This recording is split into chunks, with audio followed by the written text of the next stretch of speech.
എന്റെ വീടിന്റെ തൊട്ടപ്പുറത്തായി പഞ്ചായത്തിന്റെ വക ഒരു സാംസ്കാരിക നിലയം സ്ഥിതി ചെയ്യുന്നുണ്ട്. അവിടെ കാടുകൂടിയ നിലയിലും തെരുവ് നായ്ക്കളുടെ കേന്ദ്രവുമാണ്. അത് ഞങ്ങളുടെയും ബാധിക്കുന്നുണ്ട്. അവിടെ പ്രവർത്തന സജ്ജമാകാതെ ഇങ്ങനെ ഇട്ടിരിക്കുന്നത് എന്തുകൊണ്ടാണ്?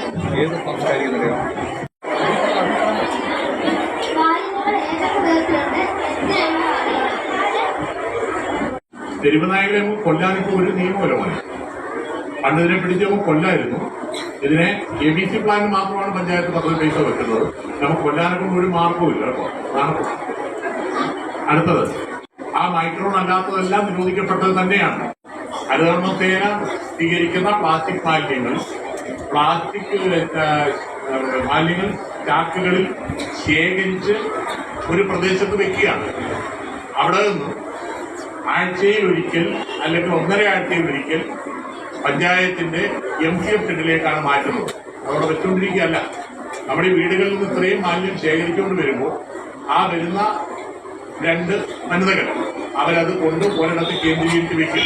അവിടെ നിന്ന് എടുത്താണ് മിനി MCFകളിലേക്കും മിനി MCFകളിൽ നിന്ന് MCFിലേക്കും മാറ്റുന്നത് കേട്ടോ. അങ്ങനെയാണ് നമ്മൾ ചെയ്തുകൊണ്ടിരിക്കുന്നത്. അതാണ് രണ്ടാമത് പറഞ്ഞൊരു കാര്യം. മനസ്സിലർജുനെങ്കിൽ വന്നായിട്ട് മേടിക്കാം. അവിടെ മോൻ ടോയ്ലറ്റ് പാറുണ്ടോ? വലിയ ടോയ്ലറ്റ് അല്ലേ ഇപ്പോഴത്തെ? അവിടെ വാഷ് ബേസിനില്ലേ? ഉണ്ടോ?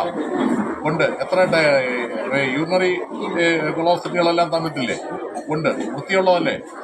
ആന്ന്. പണ്ടുണ്ടായിരുന്നോ അവിടെ? ഇല്ല. അപ്പം അതാരാ മോനെ തന്നെ? അവിടെ എഴുതി വെച്ചിട്ടുണ്ട്. ആര് തന്നെ? അല്ല, ജേക്കപ്പച്ചായനല്ല.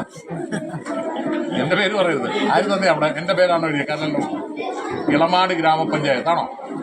മക്കളെ, അത് 11 ലക്ഷം രൂപ മുടക്കി ആ സ്കൂളിൽ തന്ന ഇളമാട് പഞ്ചായത്താണ് കേട്ടോ.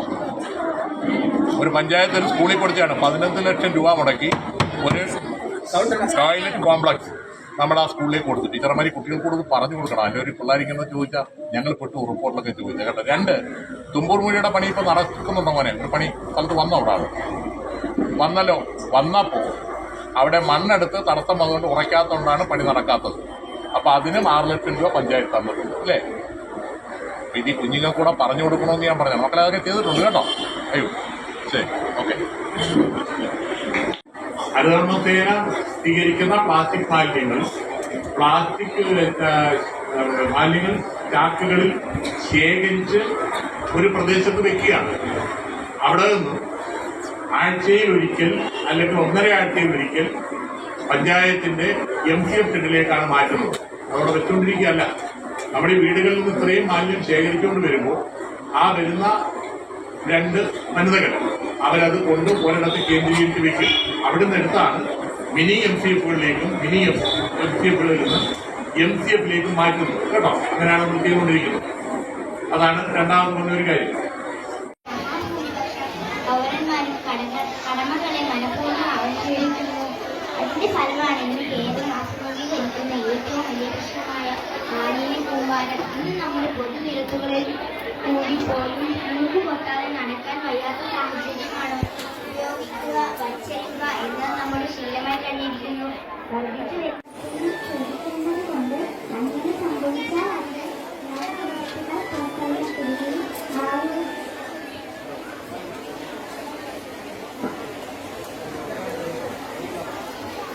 സമയക്ലിപ്തത കൃത്യമായി പാലിക്കണം.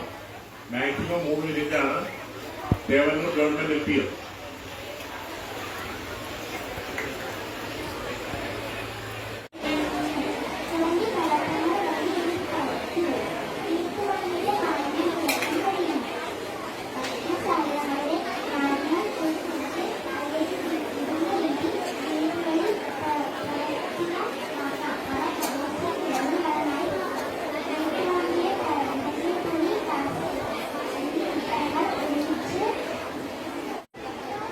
ഉപയോഗശേഷം അവ എന്ത് ചെയ്യണമെന്ന് പലർക്കും ധാരണ മാലിന്യ നിർമ്മാർ ഹരിത കേരളം എന്ന വിഷയത്തിൽ തൊട്ടടുത്തുള്ള വീടും പരിസരവും നിരീക്ഷിച്ചതോടെ തയ്യാറാക്കിയ റിപ്പോർട്ട്. ഓരോരുത്തർക്കും തങ്ങളുടെ തന്നെ ഒരു പരിധിവരെ മാലിന്യ നിർമ്മാർജ്ജനം നടപ്പാക്കാൻ സാധിക്കും. സാധാരണയായി ബാക്കി വരുന്ന ഭക്ഷണ പദാർത്ഥങ്ങളും പഴങ്ങളും പച്ചക്കറികളും തൊട്ടിയിലേക്ക് വലിച്ചെറിയുകയും അത് മറ്റു ജീവജാലങ്ങൾ വഴി ചുറ്റുപാടും വൃത്തിഹീനമാക്കുന്നതിലേക്കും വഴിതെളിക്കും. ഇന്ന് ഓരോ വീടുകളിലും മാലിന്യങ്ങളുടെ അളവ് കൂടുതലാണ്.